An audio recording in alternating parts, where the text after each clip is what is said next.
چھوڑا جا سکتا۔ موجودہ جو پی ڈی ایم کی حکومت ہے، یہ پاکستان کے اوپر اس وقت جو حالات ہیں اس میں کسی طور کے اوپر بھی یہ ممکن نہیں ہے کہ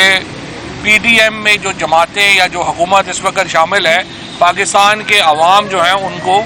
اس کے اوپر چھوڑ دیا جائے۔ پاکستان کے اندر ایک بے یقینی، ایک غیر یقینی معاشی حوالے سے، آئینی حوالے سے، سیاسی حوالے سے جو ہوئی ہے، ہم سمجھتے ہیں کہ جو پی ڈی ایم کی حکومت ہے وہ اس کی براہ راست ذمہ دار ہے، اور کسی طور کے اوپر بھی یہ ممکن نہیں ہوگا کہ ہم ان حالات میں اس حکومت کی اپوزیشن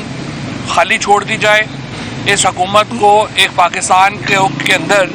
شریف، زرداری یا فضل الرحمان جو ہیں ان کو کھل کھیلنے کا موقع دے دیا جائے۔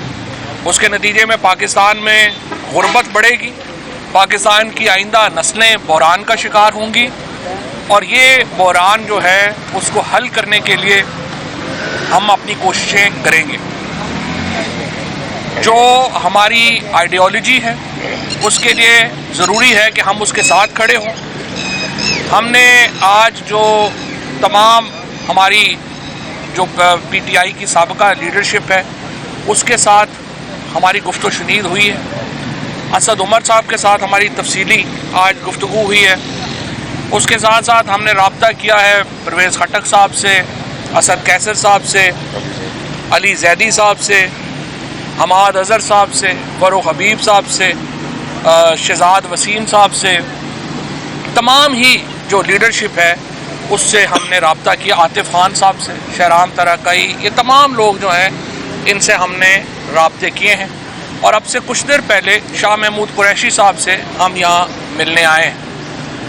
اور شاہ محمود قریشی صاحب سے بھی ایک تفصیلی گفتگو جو ہے وہ ہماری ہوئی ہے۔ ہمارا ماننا یہی ہے کہ پاکستان کو ایک مستحکم حل کی طرف جانا ہے، ہمیں انشاءاللہ تعالی جو سلوشنز ہیں وہ نکالنے ہیں،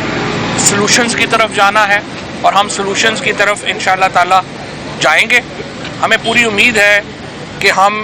یہ جو مشکل وقت آیا ہے، ہمارے جو بے شمار لوگ ایسے بھی ہیں جو کہ اس میں ابھی جیلوں میں گئے ہیں، جو کہ شاید براہ راست